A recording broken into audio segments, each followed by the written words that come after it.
making my next hit piece.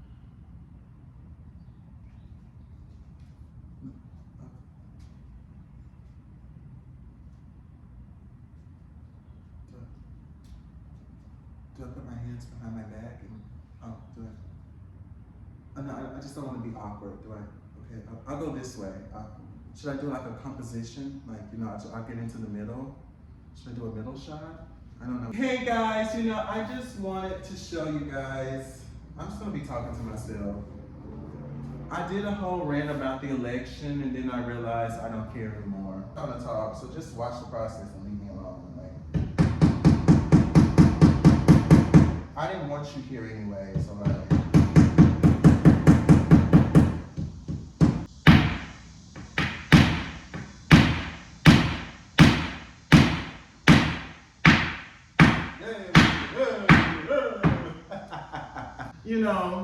In the words of my sis, I get ghetto. Okay.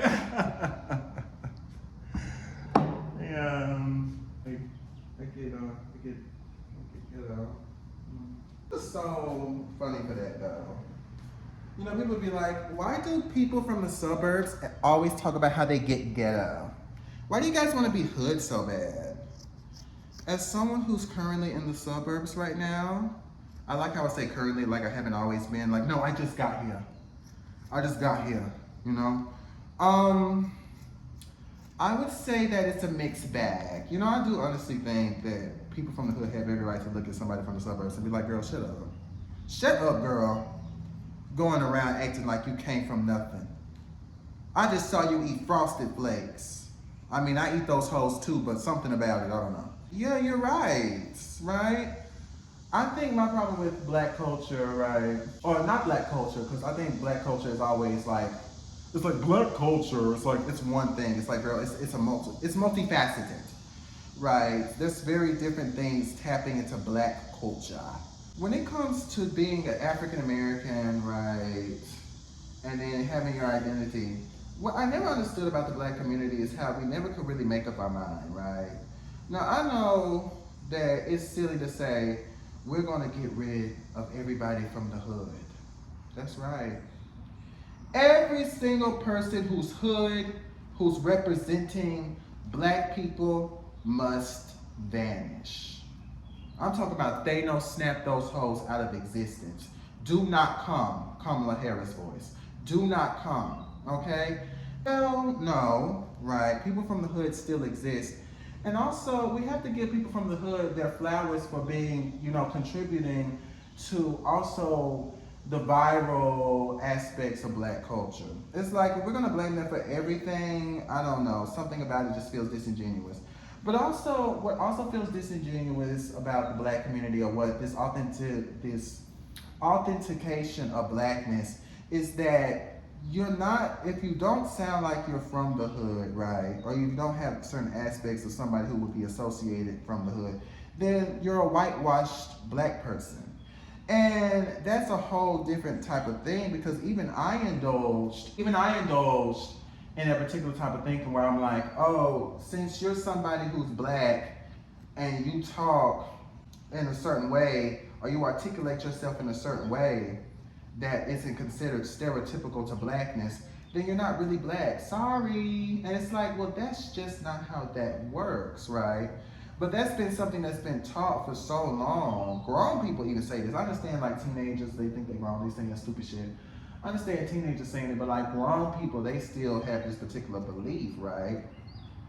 And I don't know, something about it just feels kind of silly to me, where I'm kind of just like, okay, when do we get to a certain point where we're like, okay, how am I trying to process it? I know that I'm, somebody who may not present in a stereotypical way, but that doesn't mean I'm not black, right? There could just be, nerds who just happen to be black. There could just be dudes who just talk very funny and, bro, and they just say certain things, bro, and bro, stop, bro. Stop, bro. Bro, stop, bro. That's so gay, bro. Stop, yeah. Maybe they just talk that way.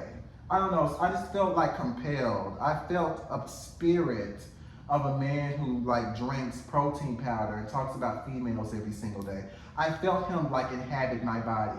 You say no homo, I say full homo. And it was titillating, but it was also scary. In that moment that you just witnessed, I had a moment and it was very disturbing. But you know, I say all this to say that yeah, like let people be black, like let niggas be niggas, like y'all do too much, like okay. And also, I just feel like it's kind of weird to kind of switch up on hood people, considering that they do make up a good amount of the culture. Ooh. Yeah. I mean, nobody looks at anybody from the suburbs and think about our blackness because that's just associated with white people. Even though there's niggas in the suburbs, like I don't know why y'all think there's no niggas in the suburbs. Like I never really understood that. I never understood there's no black people in the suburbs. I don't know who told y'all that. Oh wait, white people? Oh, okay. But at the end of the day, there's most definitely black people in the suburbs, right? There's black people who came from the hood who are in the suburbs. And just like not every suburb looks the same, not every hood I assume looks the same. I'm not a hoodologist, right? I don't study the field of hood. But all I know is that I assume they're not all built the same. You know, a hood that's in a more rural area, that's in the South, it's a different type of hood that's in the city. Like, I don't know, like I feel like the geographic locations also play a part in just the way certain things are perceived.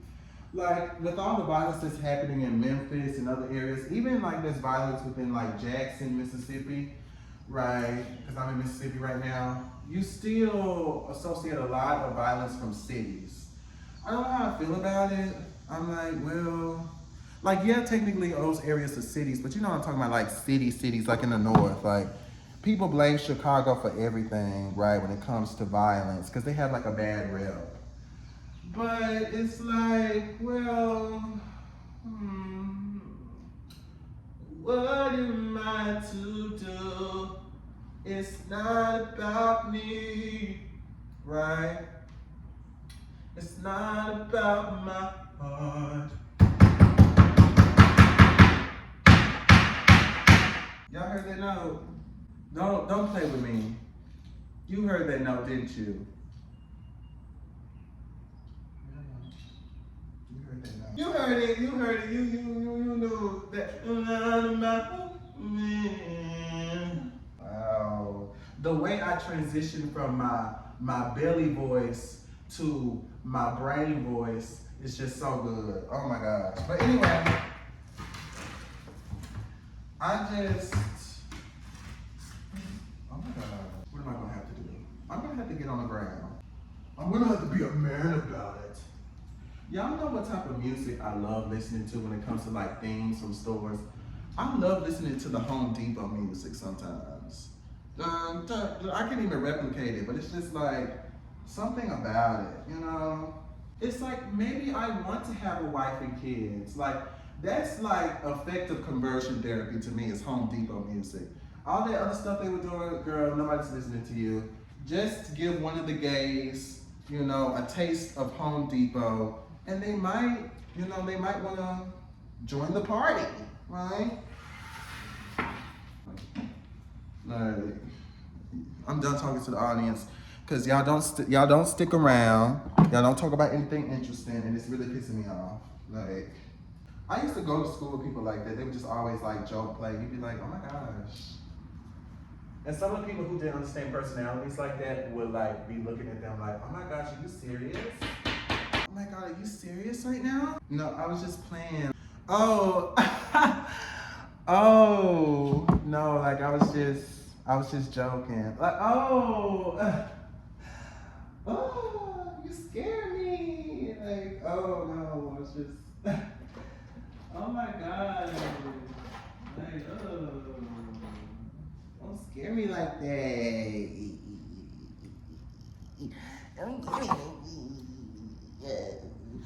But no, I know some of you are asking, I'm gonna show a clip of one of my neighbors, right?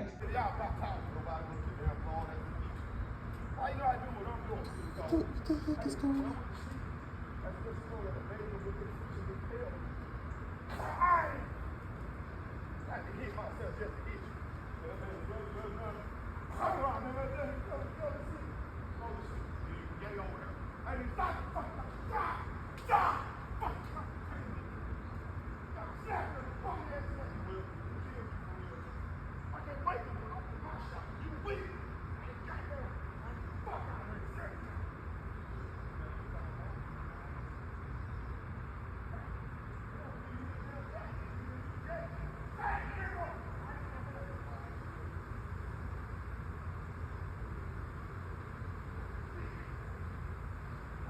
Now, who the hell? Now, I just wanted y'all to get a good view. Do you see him?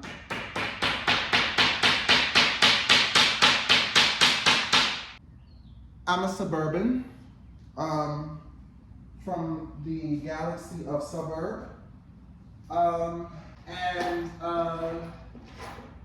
When I was walking, I'm recalling it now. I'm reliving the trauma. I was walking down the street. Well, no, oh God, I'm reliving. I can't even recall. I was sitting in my seat, as you can see on the video. I was sitting down. This is me sitting down, okay? And I was on the patio right there. And I remember I heard someone say, F you, F you. Because in the suburbs, we don't cuss. F you, F you. I said, whoa, that's a no-no language. And I remember I looked out to my left and right, I can't recall. And I remember this violent man was just swinging. He was swinging. I learned that from a boxer named Jamal. He was swinging and he was saying all these words. He was saying F you. He was talking to himself. He kept saying gay, gay. I said, I'm an ally. That's offensive to me. I'm an ally. I don't know what was happening. I felt like calling the police. Yeah, when I tell you, I was sitting down. I heard this man, I said, oh my gosh, mental health is serious, y'all. I said, girl, what the hell is going on? He's sitting here yelling. What the fuck are you talking about? I was like, the gag is, I saw him at Planet Fitness. I was like, at Planet Fitness? And I thought he was one of those dudes that I was talking to, because the dude I was talking to, I was with him one time. And he talks to all these other dudes, and anybody who's around the area who's on Grindr, don't act like you're not, girl. On Grindr is this particular type of dude. He lives downtown, and he threatens you. I don't know what he's capable of. Now, mind you, he seems like the type of person not to really leave his area, because I'm like, why can't you leave your area? But he's very disturbing, right? He would text me and he would be like, why aren't you cuddling with me? Why aren't you cuddling with me? I have to get home to pretend to do something. And he would just start acting crazy, talking about threatening me with saying, you're not cuddling me, how care, fuck you, and stuff like that. I'm like, what? The first time I went to his house, I'm not even gonna expose myself. Let's just say we didn't cuddle. I sucked on his teeth, like he was into that. I was sucking on his thing, and then he like jacked off. That was it. Then he was like, next time we'll do more.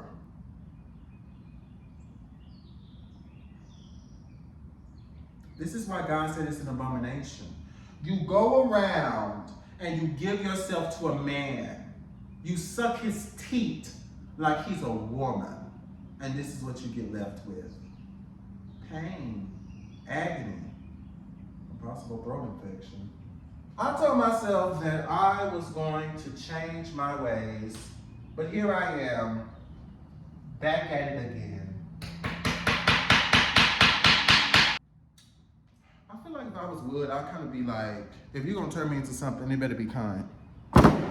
If you're gonna turn me into something, you better gag the girls. I sacrificed my life to be a shitty little wooden box in a corner, collecting dust. I'm the queen of the forest. I deserve it all. I feel like I'm a little bit, I don't feel like I'm there.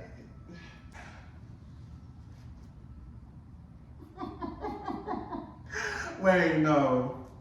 Because that was actually low-key fun. Because, girl, what am I talking about?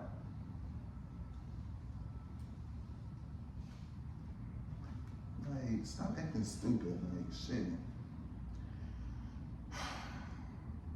No, y'all, I'm going to be real with you guys. I've been working on my fear.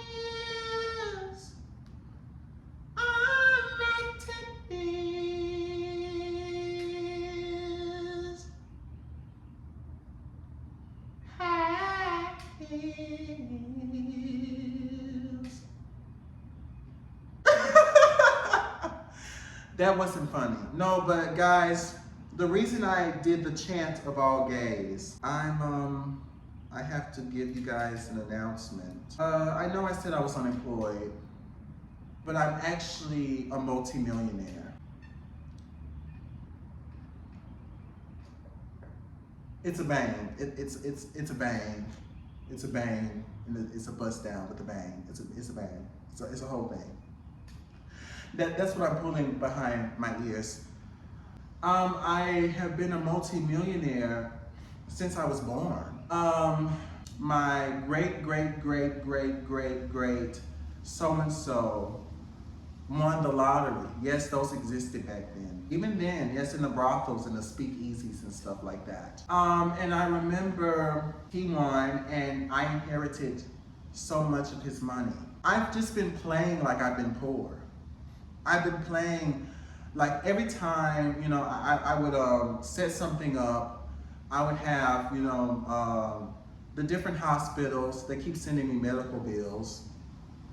I would just send them something like, hey guys, I'm doing an experiment, and I just pay them off, you know, and they, to make me feel the real thing, they would just send me stuff periodically.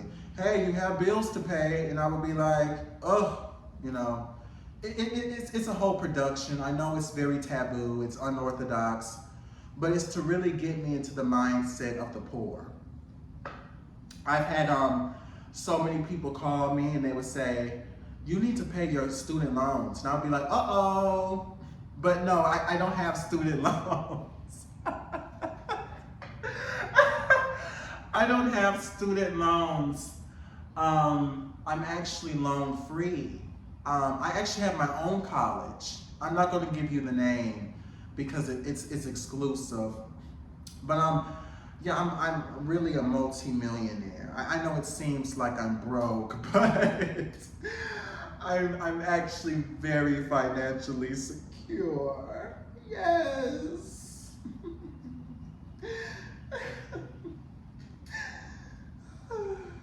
I have money. I have so much money. My mom, she was looking at me. She said, son, get off your ass and work. Seems like nobody wants to work these days. She didn't say that, but my mother doesn't cuss. So in her words, she was like, oh my gosh, are you okay? Stop being lazy, and God we trust. That sums up her, you know, philosophy, right? That's great. I love the capital G-O-D, right? Do I believe in him anymore?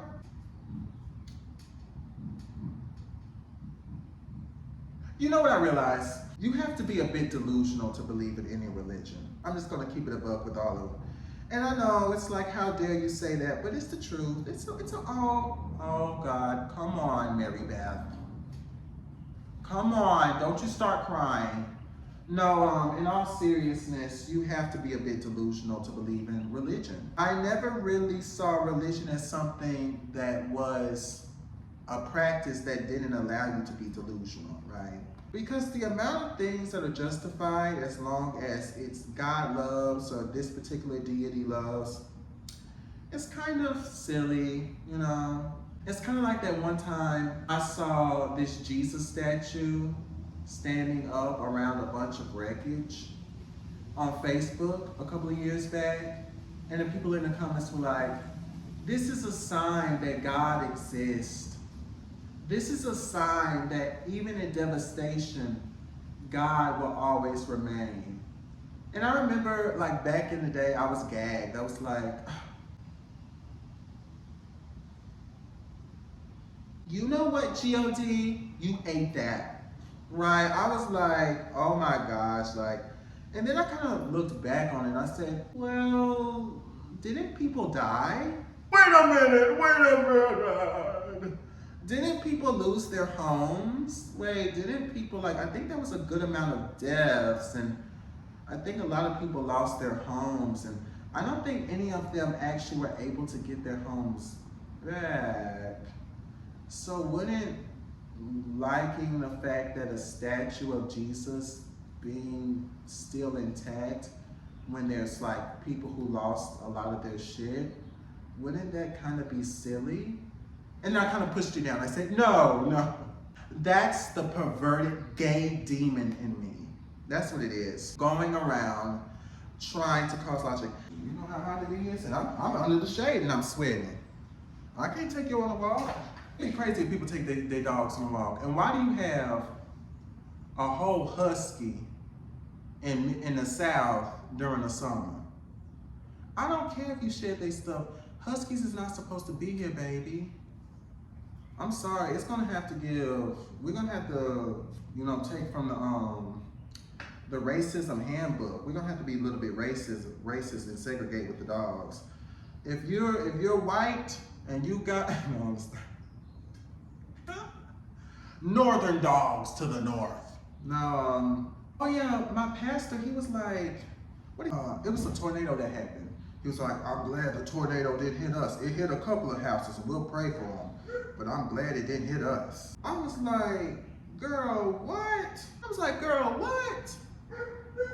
Harris done got like the most whiniest breed of dog. I love him. But you hear him. You hear him cussing me out, calling me out my name. That's what our asses get for not training a darn Labrador Retriever.